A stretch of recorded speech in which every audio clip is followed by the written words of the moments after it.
Welcome to TOMMO'S Race CHINWAG, your favourite Formula 1 podcast produced by a British biased bloke with a massive Swede full of very questionable wheel knowledge. Broadcast live on YouTube and after the fact on Apple Podcasts and Spotify. We have a good old natter about each and every Grand Prix of the season. My name's Tommo, let's talk about it. 2025 Canadian Grand Prix edition. Welcome everyone. Thank you for joining me for TOMMO'S Race CHINWAG, and we have a sponsor for this one. More on them in a bit. NordVPN, you can see the logo down there. No more mid-rolls baked in. You'll see as we go. Thank you all for joining me. Appreciate you all taking the time. Katie Gladiator, Thu, Famke Freya, Dumda, Lola, Isaac, Jerome, Ray, Charles Up. Let's talk about Canada, shall we? At a time that, you know, this is quite a Australasian friendly time. Okay, if you're west coast of the US or whatever, 9 a.m. early start. Gonna crack through this one. Got lots to talk about. Got a bunch of news to get into as well. It's going to be fun. First of all, if you are here live, please let me know in the poll what you think of the Canadian Grand Prix track, because we are back in Canada, eh? Round 10 around the Circuit Gilles Villeneuve, around the park in Montreal. Beautiful track. Beautiful. Honestly, if I could recommend any Grand Prix to go to, of the ones that I've been to, I would put Canada top of that list. It's very close to the city centre. It's within Montreal. So transportation-wise, it's pretty easy to get to. Obviously, there's big crowds and there's queues, blah, blah, blah. But right at the top of that list. Great track. Always delivers bangers. And we've got a poll going again. Let me know your thoughts on what you think of the circuit.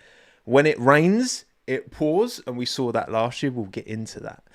It delivers in every way. It's not a conventional street circuit. It kind of is, but kind of isn't. It's a bit of a hybrid. I actually consider it more towards the traditional circuit, if you ask me. It's been on the calendar for long enough, has the Circuit Gilles Villeneuve. It brings plenty of history, good vibes, fans are great, good diverse range of drivers being supported.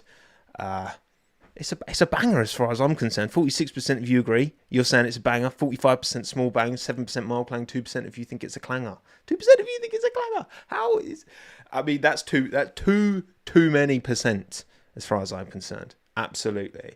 I love Canada. I think it's great. I'd love to go back one day, and I'd love to see this race. There's not many Grand Prix, but I feel like I've ticked certain ones off. But Canada, if I got an opportunity to go back for the race, I absolutely would seize it with every fibre in my body. I'd love to get back. Let's talk a little bit about the circuit, shall we? 4.36 kilometres, 70 laps, pretty flat.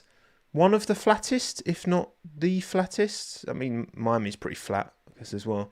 Not much in terms of undulation around the 14 corners of Circuit Gilles Villeneuve. Turn 1 is a decent overtaking opportunity. The last kind of chicane is a decent overtaking opportunity as well. There's enough 10.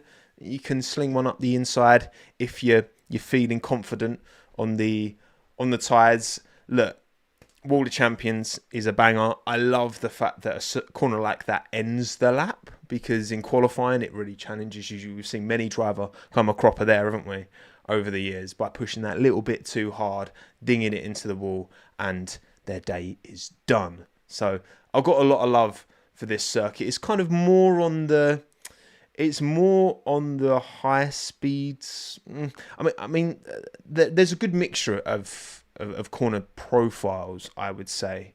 Actually, it challenges your car in a lot of different ways, and you can see in the bottom corner, I've included a little bit of weather data. Now, I took that from Google last night, and I'm assuming it hasn't changed too much since then, but we're not looking at rain for this one. We had big rain this time last year in Montreal, not this time out. When I went in 22, it was beautiful sunshine. So you get a bit of everything, depending on the year, when you go to Canada, which is always good when you don't quite know what you're going into, because this can change. Weather reports can definitely change closer to the time, but it's not looking like we're going to get a wet race, and that will factor in my predictions. Okay, that will factor in my predictions as we go. Excellent. 70 laps. I'm excited for this one. I'm big excited for this Grand Prix. Always love Canada. It's definitely my top 3 favourite circuits. I'm not sure if it's number 1. You're asking it to beat the likes of Interlagos. You're asking it to beat the likes of Silverstone. I mean, those are the 3 that come to mind. There's other tracks that I like Suzuka, but for F1 it's not amazing. I feel like Silverstone, Interlagos, Canada are the 3 that kind of stick most prominently in my mind. Although I'm almost certainly missing something by saying that. So let's see. Hopefully it does rain. Hopefully it rains like it did last year, because wow, what a race that was. What an insane Grand Prix. I mean, that was as 10 out of 10 as 10 out of 10. If I didn't give that Grand Prix, I don't know. I can't remember what I gave it as a race rating last year. If I didn't give that a 10 out of 10, then I don't condone the actions of past me. Okay, Monza's a classic, but Spa's a classic, but again, not so much for F1. It's Canada, Interlagos, Silverstone for me. But yes, last time out, the heavens opened. It was a chaotic Grand Prix. Absolutely. Lando had his fair share of chances to win. Maybe on another day could have got the job done. But of course, Max Verstappen, who always excels in the wet, showed why he's considered the best driver in Formula 1 and won the race. We saw the Haas run the extreme wets, as they call them. Just call them the wet tyres. We've got an Inter, so just called the wet, and the Inter, whatever. So they were making a ton of positions at the start, Magnussen and Hulkenberg, but then had to pit early. So that was good vibes while it lasted. Ferrari had a bit of a stinker, which you got to look back at results like this, and considering how close they came to winning the Constructors title last year, they left a lot of points on the table in Montreal last time out. So you got hailed on, Timo. Well, there you go. See. There you go. You got hailed on. I mean, you had hail. So what are you meant to do? Safety car ruined. No. Yeah. I mean, look, factors came in. Lando, went an extra lap, didn't he? And then came in and came out and was squirreling. Didn't have the tyre temper. Max, of course, took the lead and held the lead. It was one of them that, it delivered. It delivered the wheel-to-wheel racing. We saw Alex Albon put in one of the greatest moves of all time, probably. I mean, do I think it was a bit fortunate? Do I think the gap was he just broke a bit late and the gap was just there and I'm not going to downplay it too much. It was a great overtake, of course it was, but I think people got a bit excited by it. It was very cool, though. It's my favourite driver, so of course I'm going to be excited for him, but I'm not going to gas it up too much, right? What else did we have? I mean, there was so much going on, and the race delivered. Fingers crossed this year. Again, it doesn't look like it's going to rain, but Canada can still deliver a banging Grand Prix in the dry. Absolutely, it can. Absolutely, it can. And I'm looking forward to it. I'm very, very, very much looking forward to it. So let's reflect quickly on quali head-to-heads right now, as we are, 11 of 30 qualifying sessions this season. Remember, 24 Grand Prix with 6 sprint races means 30 qualifying sessions in total. And average gap, again, the biggest one right now, Verstappen Tsunoda, 0.778. Then Alonso Stroll, 0.314. Will we see Lance be able to, make inroads in that this weekend, or will he not compete at all, as I've put in my thumbnail? Remains to be seen. Gasly Colapinto, 0.3. Russell Antonelli, Hajar Lawson, 2.5, 0.3. Leclerc Hamilton, about 0.2. Albon Sainz, 1.5. And then Hulkenberg, Bortoletto, Ocon Behrman, and Piastri Norris, all about a 10th in terms of their average qualifying gap. So this is going to be very interesting to see how this plays out over the course of the season. I'm going to be keeping a keen eye on this. This, I think, tells us a lot more than quali head-to-head numbers. What is the actual differential between these drivers? And then the driver standings, 9 of 24 rounds complete. Of course, Oscar Piastri leads the way, 10 points ahead of his teammate Lando Norris. And then Max, obviously, big L in Spain, taking that 10-second penalty, dropped him down to P10, so he only scored 1 point. Which means he's on 137, which puts him 49 points behind Oscar Piastri, the Aussie. So that's pretty much 2 race wins with 2 retirements, which is tough which is tough for Max. Look, you can't write Max off. He did a lot of damage to his championship hopes in Spain. Look, I want to see this go the distance at the end of the day. I want to see Ferrari back, and maybe Ferrari have got an upgrade this weekend. Maybe. Rear suspension, there's talk about it. Hopefully, because they need to find something. And I don't know if there's any upgrades planned for Red Bull. I don't believe there are any additional upgrades planned for Red Bull. But, I mean, you feel like Max is going to need something else from that car, because these McLarens are just...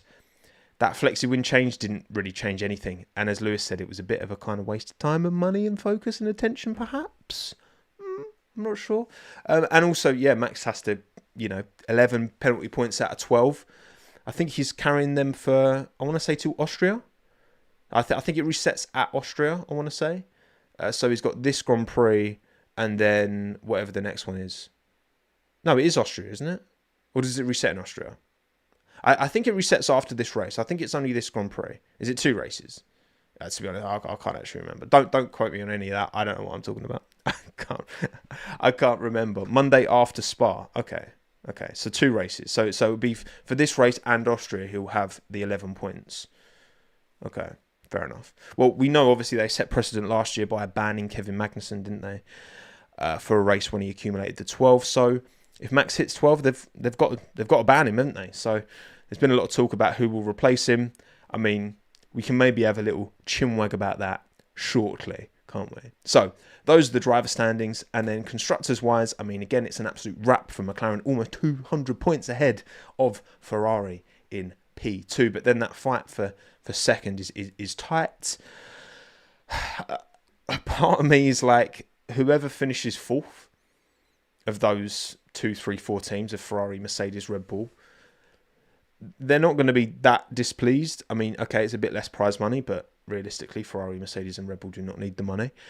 And it means a bit more ATR for next year. So, it's not the end of the world. I think there's a lot to be said about these financial regulations. Sorry about that. A lot of critique, and speak to people within teams, and there's a lot of ways that, there's a reason a lot of accountants have been hired by these teams, right? Because they're trying their best to play around these rules as much as they can. I'm not being funny, it's a technological fight between the engineering teams. It's a driver fight between the pilots, right, in terms of their skill. And also it's an accountancy fight between all of the teams' accounting departments to try and make sure they get as much through within the budget cap. But anyway, I think broadly speaking, it's been very, very good for the sport. There's definitely improvements that can be made. But yeah, look, all in all, I think it has helped close up the field somewhat and stop the big teams from running away, even though they will still carry an inherent advantage. Of course they will.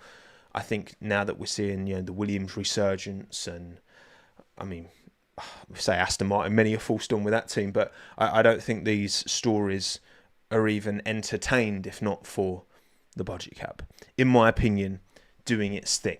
Right, okay, excellent. Let's go back to full screen. Now, there's a few little news stories we will get into shortly, and obviously bangers and clangers as well. But before that, a quick word. The very, very first ever sponsor for TOMMO'S race, CHINWAG, the virtual private network you know and you love. It's NordVPN. Have you had enough of region block services and you want to watch what your mates on the other side of the world are watching on their streaming platforms? Well, open up NordVPN and have a browse. Want to keep on top of your local F1 broadcast while you're sunning it up away on holiday? Open up NordVPN and the world's your oyster. Want to use public Wi-Fi but worried about any little naughty miscreants creeping in and nicking your IP and private information? Open up NordVPN and you can internet in peace. At least once a week when I need to get some scripting done, I'll head down into town to the local coffee shop, buy an extortionately priced hot chocolate, bang out some work using the public Wi-Fi with NordVPN keeping me safe. It's just not worth the risk to go with that, and you can have it all set up that it automatically turns on your devices, be that laptop, phone, whatever. With over 7,700 servers across 118 countries, a single NordVPN account covering up to 10 devices and 3 different plan options to choose from, there's a good chance that somehow, someway NordVPN can work for you. If you're interested, you can grab an exclusive deal at nordvpn.com/TommoF1 for a sizable discount off your plan, plus 4 months extra chucked in on top. And it's risk-free with Nord's 30-day money-back guarantee. If you're not finding value for whatever reason and it's not for you, you can get your money back, no strings attached. Now back to me, but live, because for all you know, this is just AI, okay? I can't promise otherwise. I see your message, Toby. Why isn't my ad blocker working? What are you talking about? Thank you, NordVPN, for sponsoring this one. Don't worry. Whenever I'm going to include a sponsor segment in these, I will then disable any mid-rolls. So the only sponsor you're going to get in the podcast when there's a sponsor is the sponsor. Okay? If you know what I mean? Have I explained that properly? Whatever. Bosh. Anyway. Oh, lovely jubbly. Right, okay, let's go. Let's crack on with some news, shall we? We have news that we need to discuss. Starting off with the 2026 calendar has been confirmed. Now, Imola, gone. It's gone. It's out of here. We've got 2 Spanish Grand Prix now, of course, the Madrid and Catalonia. I'm sure Catalonia will probably be like the Catalan Grand Prix, I imagine, something like that, probably naming wise, but just for the sake of this calendar here that I got from F1, they're just calling them both Spain. That's not going to last. I think Catalonia's days are over. Maybe now is the year, because I've always wanted to go to Catalonia and experience it for the very last time before it comes off the calendar. I might have to try and make that one happen next season. Otherwise, I mean, changes. What you've got Miami back-to-back with Canada, although there is still a break in between the two of them, so staff are still going to fly back to Europe, and it will make logistics a bit easier, I guess, in some ways. But yeah, there's that, and then you've got a nice triple header right at the end of the season. In fact, you've got 7 Grand Prix in, that doesn't actually make sense, 6 Grand Prix in 7 weekends right at the end of this year. So, I mean, you're asking a lot of these teams right at the end of the season as well. Everyone's going to be absolutely gassed out, and you chuck in 6 Grand Prix at them in 7 weekends, and a lot of them, I mean, Vegas to Qatar, not exactly local, are they? I don't know. That seems a bit dodged to me. And also, Canada, as you can see, round 1, 2, 3, 4, 5, 6, 7. Round 7 next year is Canada. It's round 10 this time out.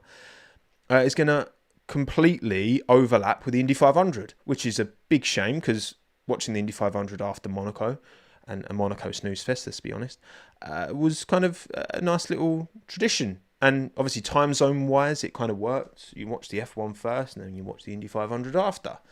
And Canada, obviously, same time zone. Not that actually, Montreal, and in the grand scheme of things, Montreal and Indianapolis are not that far away. And you got them both on the same weekend at the same time. So that is a bit of a shame, if you ask me. Otherwise, nothing really stands out to me here massively. Many people hate it for some reason. Yeah, I mean, yeah, of course they do, because it was fun to watch both and have them on different time zones so you can enjoy both and not have to split. So all those people, all of you out there who have multi-screen setups and the big, you'll be fine. But it's a shame. It is a shame. Next bit of news. Arvid Lindblad has had his FIA super license approved. Now, we knew he already had enough points, but he's still 17. And you need to be 18. They changed that rule after Max Verstappen came in. And they've given special dispensation to Arvid. They've allowed him a super license, which means he can compete in FP1 sessions. I'm sure in Silverstone he'll be in one of those cars. They could even maybe give him a seat. Obviously, we know the pressure's very much, I think, on Liam at the moment. I think Yuki's going to get the full season, whatever happens. Hajar's doing an incredible job. He, massively impressing. And yeah, Lawson's kind of had to. It's just such a shame, because he missed out, obviously, on all pre-season testing, did Liam, because he was in the Red Bull, and obviously Yuki was in the Vika. So it's hamstrung them both, unfortunately, the situation as it's kind of panned out. It's not been ideal for Yuki, it's not been ideal for Liam. I think the stability that Isaac has got from just, all right, we know you're going to be in the Racing Bulls, he's still in the Racing Bulls, he's done pre-season testing in that car, and now he's still in that car, 9 rounds later. I think that's paying dividends for him. And look, Arvid's doing I think he's third in F2 right now, isn't he? So Liam's got to step up the performances realistically. I think he really does. He's looked consistently second best to Hadjar, and that's a problem for Liam. We know how good Liam is. We saw him prove that and some when he made his, sub appearances, whether it was Singapore, whether it was Zandvoort, putting some incredible performances. But right now, he's just not operating at the level that Hadjar is, particularly over a lap in qualifying. That seems to be really hurting him. And Red Bull will be more than happy to make a switch if they think it's necessary. And we know there's a big belief within Red Bull that this kid's something special. So let's see. Also, I did tweet about this. I was like, I wonder what Colton Herta thinks of this, because obviously, go back however many years it was to Red Bull wanted to sign Colton Herta from IndyCar into V-Carb, Toro Rosso, AlphaTauri, whatever it was called at the time. And the FIA said no, because you don't have enough super license points. Now, of course, Arvid did have enough super license points, but he was underage. But they've allowed special dispensation. For me, it's insane that IndyCar doesn't give more super license points. I know why it doesn't, because it's not an FIA series. Because I think Arvid has shown enough, actually. And I think having these I think the super license structure as a framework, and I understand why it exists, as we get a dodgy internet moment, of course, shock. I understand why it exists, because, back in the day you had these drivers who just didn't know what they were doing, turning up, and you've got to have a structure in there. But at the same time, in certain situations, and by the way, I think Arvid definitely deserves this. I think he has done enough to merit that. Just because he's 17, that shouldn't factor in. Absolutely. I think that's fine. But I also think Colton obviously did more than enough over more than enough years in IndyCar to show that he's talented enough to take the wheel of an F1 car. But it looks like that door might have closed to him. Maybe Cadillac, it reopens. We'll see. We will see. And then about Lance, obviously his home Grand Prix this weekend, so he will definitely want to race, absolutely. He will not want to miss this one, but as we know, he had to step out of the car, did qualifying but didn't participate in the race in Spain, citing hand injury. There were reports about him, kicking up a stink basically in the garage, and we've seen team members say it's rubbish. We've seen other people, multiple journalists now saying he thrown his helmet about, blah, blah, blah. It's hearsay. We don't have CCTV, so we will never know what actually happened and how much that contributed to his injury. Obviously, we know he originally got this injury after a bicycle accident in 2023 and was kind of rushed back in when he was around Bahrain and he was driving with a hand off, and how much of it is a factor of that? How much of it is a factor of he's just got angry and hit something? We just don't know. At the end of the day, it's very hard to get there's so many contrasting reports. And obviously Aston Martin aren't going to say anything that throws their driver under the bus, as they should. That is their job, to protect their interests. So I don't blame them for that. But yeah, we don't know if we're going to see Lance this weekend. I've not seen any confirmation. It's been very quiet. We know he had it was another operation, wasn't it? I think literally on the Sunday maybe, where something was done to the hand. Now, look, I think given Lance got back in the car too quickly, I think absolutely the right choice is to not race this weekend and give himself the time. I understand though, this is his home Grand Prix. And so he's not going to want to miss this one, more than any other. And obviously he's the owner's son. So, I hope Felipe, the man to the left of that picture, gets his opportunity. I really do. I think he deserves it. I think whenever he's done an FP1, he's given a very, very good account of himself as Felipe Drogovic. We'll see. It'll be big for the Brazilian fan base. Of course, Bortoleto is kind of beating him to the punch, but I think Drogovic is a top driver. Liam Lawson, I can't remember the pod he was on. And someone asked him, which driver deserves a shot that you've not seen get it more than anyone, and he said Felipe. I think Felipe's got a lot of pace. I know it took him 3 years to win F2, but when he did win it, he won it convincingly, and he would be stepping out of a Le Mans seat this weekend to participate in Formula One. So I hope that they can just, look, the worst case scenario is Felipe makes himself available and then Lance does actually race. And then because Felipe's made himself available, he can't compete in Le Mans. Like, they need to find a way to make it work so that either Felipe's in or is in Le Mans.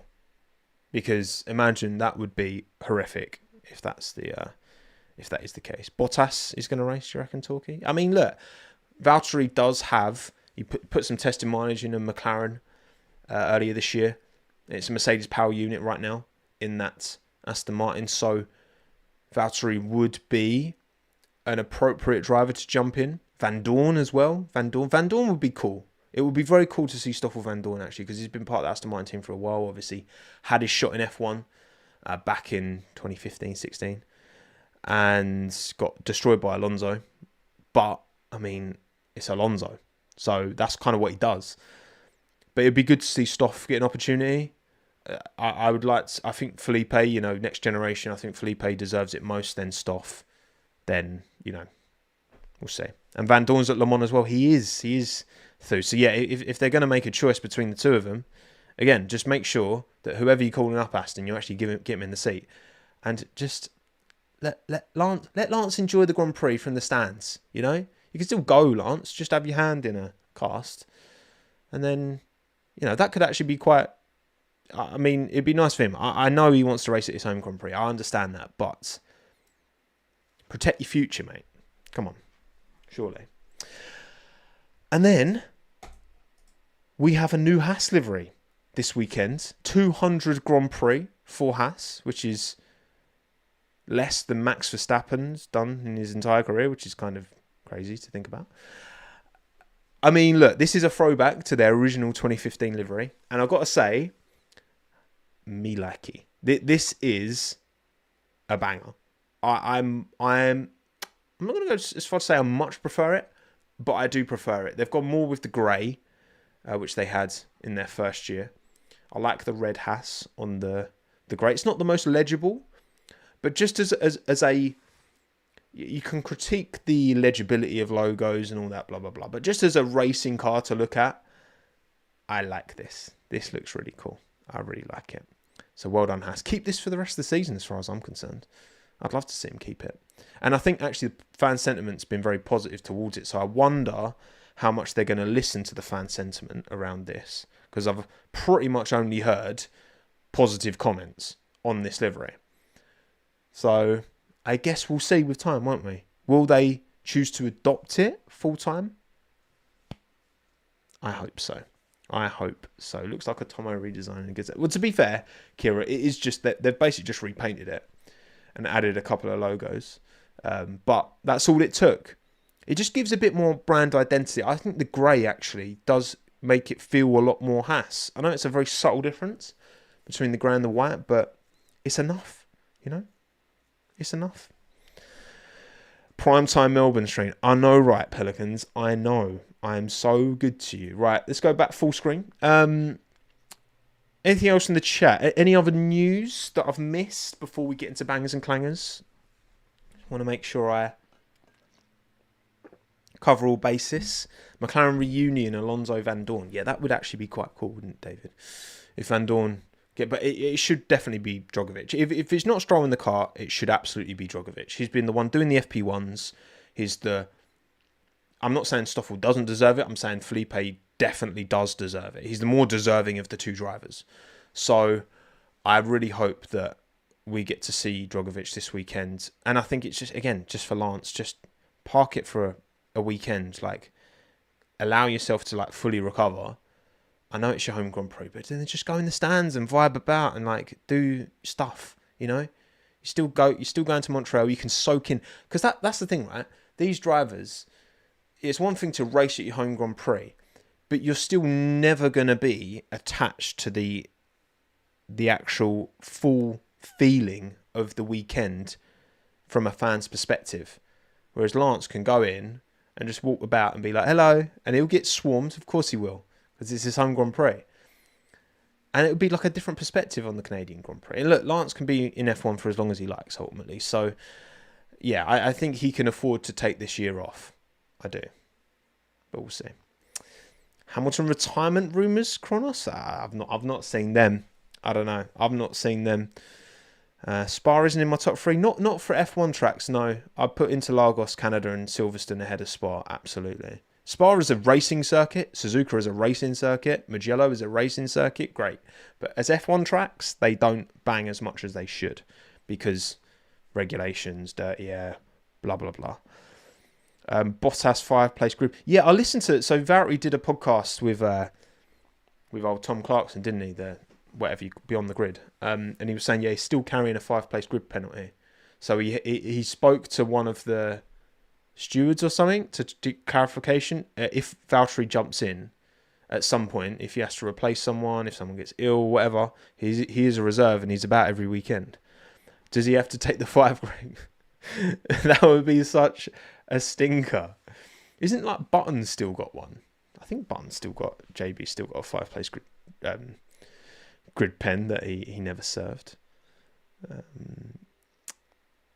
F1 Mech says Max is retiring. Oh yeah, so what Callum's? So I never actually watched the clip. So Callum used to work for Red Bull Racing as a pit crew, still does in like an ambassadorial role.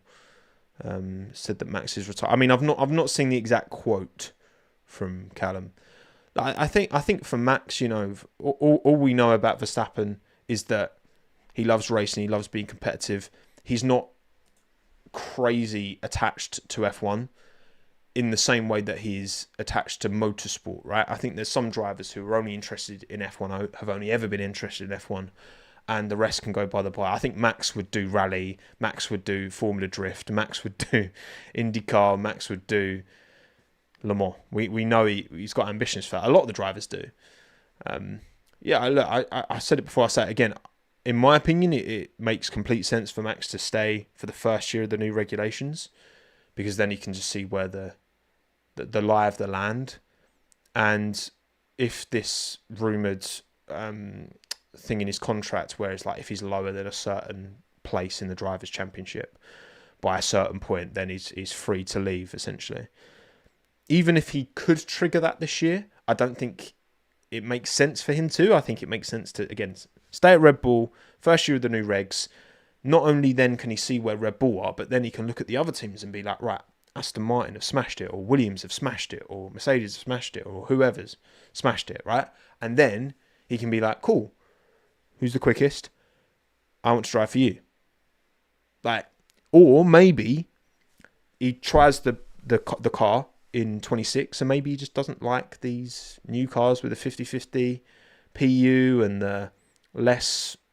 I just think leaving now to me doesn't make sense, but I didn't think Red Bull dropping Liam after 2 races makes sense, and they did it anyway. So what can I say to that? What can I say to that? Deary me. Brazil should always be the last race of the season. Absolutely, Ewan. Absolutely agreed with that. You reckon Max is going to WEC? Yeah, I mean, one day, absolutely, 100%. It's a matter of when, not if, isn't it? It's absolutely. Well, no, Max said he wouldn't do the Indy 500. So I reckon he'd do IndyCar, because you get some drivers who. No, you get some drivers who only do the 500. Are there others who only do the rest of the season and not the 500?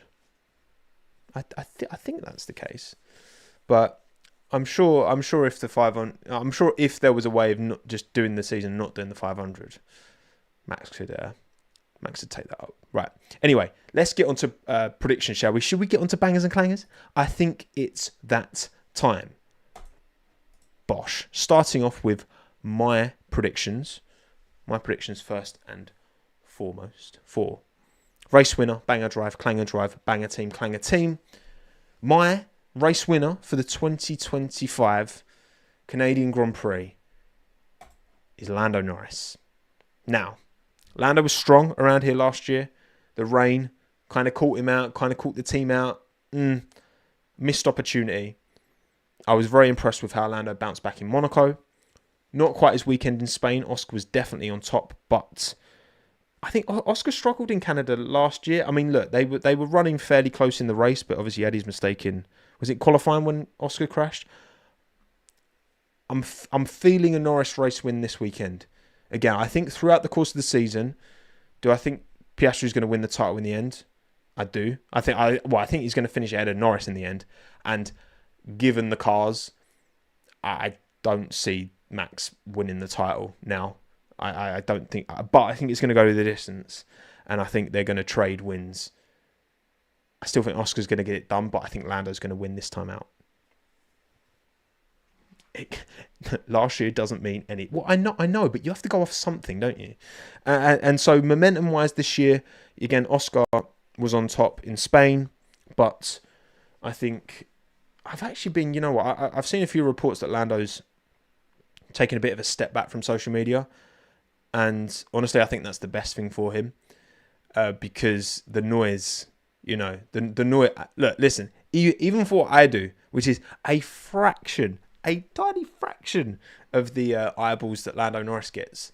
Sometimes, man, I just like it can really get to you, like the comments and you know, like I can't even begin to imagine what it's like that level of scrutiny for all of these drivers. To be honest, it's so yeah, I hope that this is the start of something and a title fight that goes the distance. That's all I want to see. So part of this is hopium, not going to lie, because I don't want to see anyone run away with this. And Lando's behind Oscar. So, but I mean, sometimes it is just British bias. That's all it takes. 1,051 of you gave your predictions. Thank you much for voting in the poll. Make sure you subscribe to the YouTube channel so then you will see my community posts where I share these polls, usually on a Monday, ahead of this stream on a Wednesday, or follow me on Twitter at TOMMO'S. Although I'm a bit less on it with Twitter now, just because it's just an absolute cesspit. But I still do occasionally chuck my dodgy opinions on there for people to have a go at me for. And your race winner prediction for this weekend. Oh yeah, I just realised I'm just doing this live stream at a very friendly to Australian time, so that's probably why I'm getting a lot of stick for not going for Oscar. You lot have obviously gone for Oscar. 42% of you have gone Oscar Piastri race win. 29% Lando Norris. 11% Max Verstappen. 7% George Russell. I'd love to predict George to win it. I would. Obviously, he put it on pole last year with the exact same time as Max, didn't he? Which was pretty big. But I don't believe enough in that car. I think the temp shouldn't be too crazy. We're looking at the weather report and it's kind of low 20s, possibly. I would have liked to have gone for George. The British bias in me would have liked to have gone for George as well, but no. You've gone for Oscar. Happy days. Right. Banger drive for me this weekend. I'm going Nico Hülkenberg. I think Sauber made a big step with their upgrade in Spain. Now, will that translate to Canada? I'm not so sure. But even though he got lucky with, you know, having a fresh set of softs at the end, safety car, blah, blah, blah, he was still running top 10. Still would have got a point scoring finish regardless outside of that. It wouldn't have been as high as it obviously was, P5, with Max getting his disqualification and again that late race safety car. But I'm feeling some Hülkenberg momentum now. He's got a bit of a car underneath him. I feel like we're going to see a banging performance from Nico Hülkenberg this weekend. A podium would be... Imagine the scenes. That would be unbelievable. But we'll take another top 10 finish for Nico. Your banger driver is George Russell. 12% of the votes. 12% of the vote for Lewis Hamilton as well. However, and I'll find the exact numbers here, 124 of you voted for George, only 12%, and he won. Very big spread. So 124 of you went for George, and 122 of you went for Lewis. So both 12%, but George wins that one. 10% Alex Albon, 8% Charles Leclerc. Lovely jubbly. We'll see George. Look, George has got that dog in him. I absolutely believe that. Mercedes just need to give him the car. And are they going to give him the car this year? Doesn't seem that way, does it? Which is a shame. It's a shame because I think he's driving at a high enough level to be a championship contender. Absolutely. And hopefully for him, Mercedes pull their finger out for 26. I mean, their engine's not going to be a problem.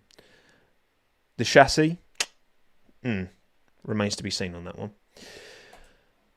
Clanger driver Franco Colapinto.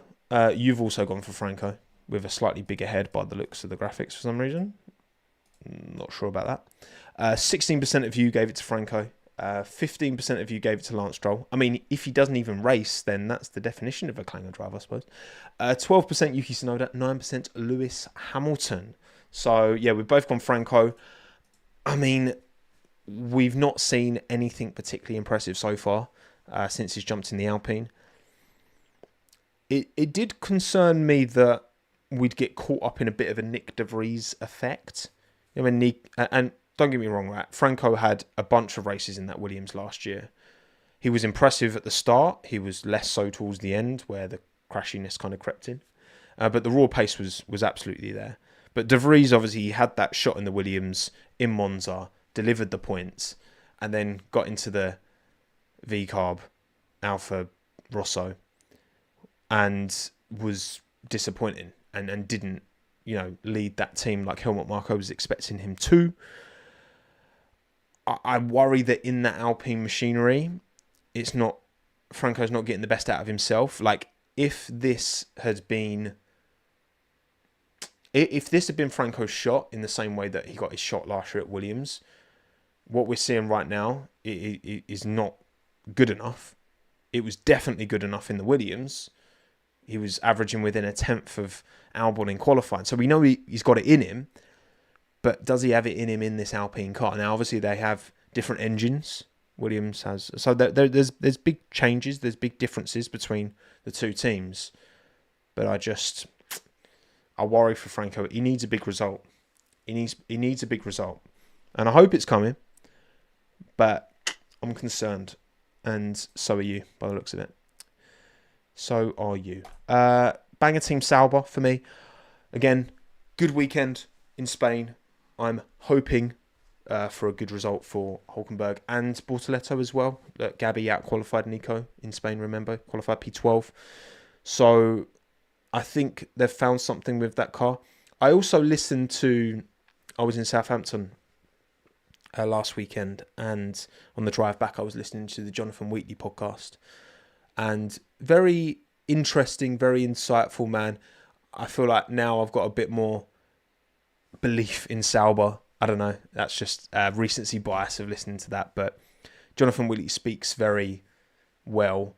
Has a lot of experience in this game. And I think he's a big hire for Sauber. They've been banging out the pit stops as well, haven't they? Because they hired one of those fellas from Red Bull pit crew. Can't remember his name.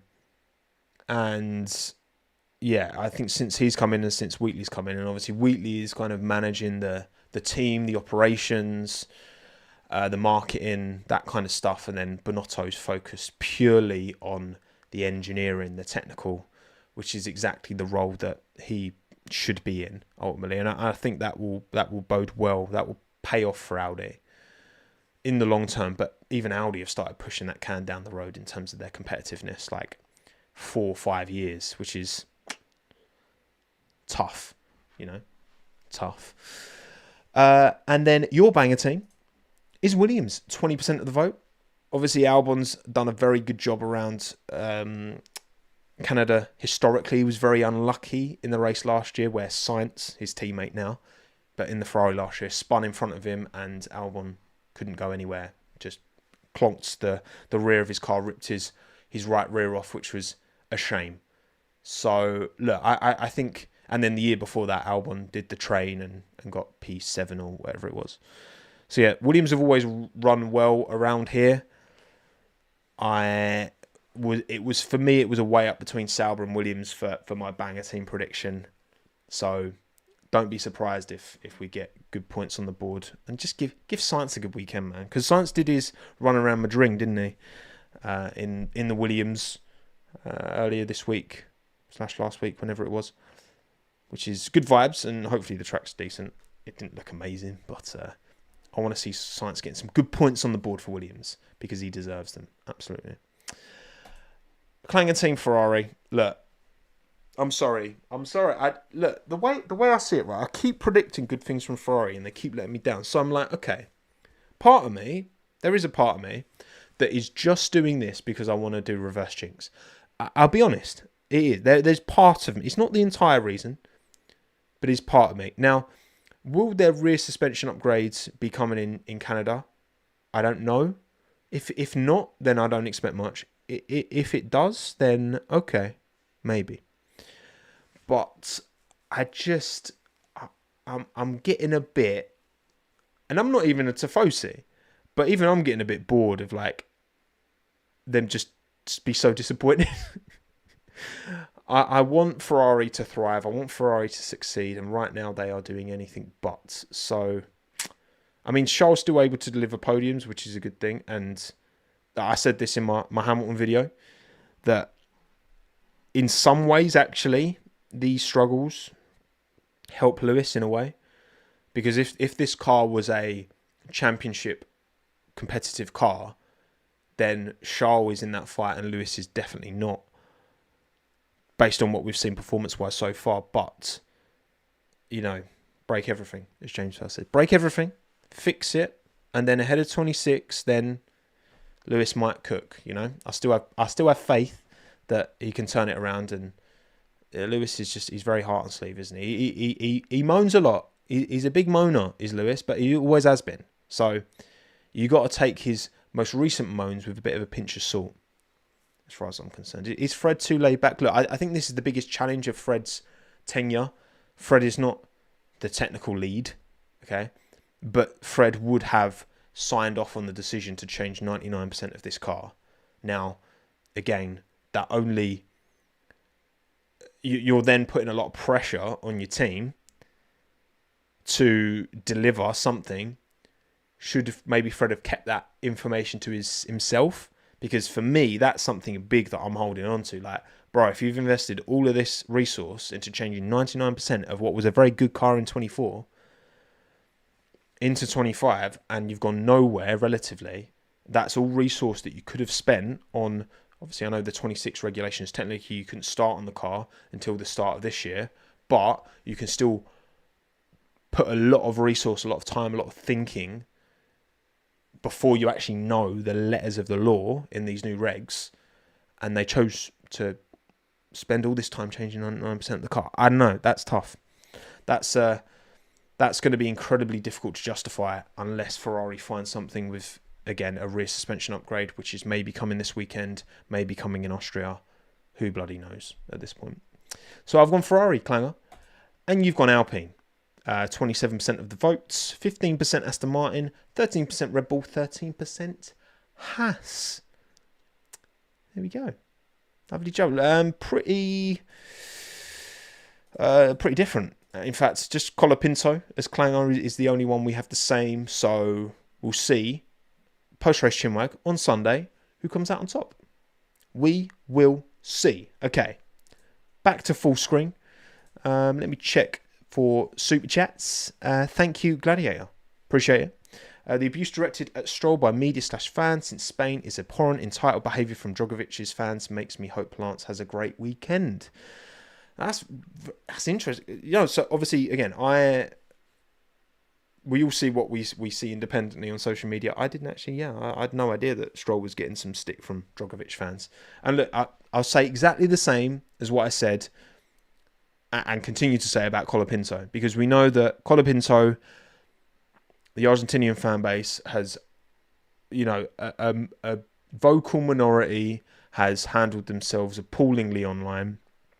And unfortunately, it seems, as you're saying, Gladiator, there's a vocal minority of Drogovic fans who are doing exactly the same, which is, it's disappointing. Look,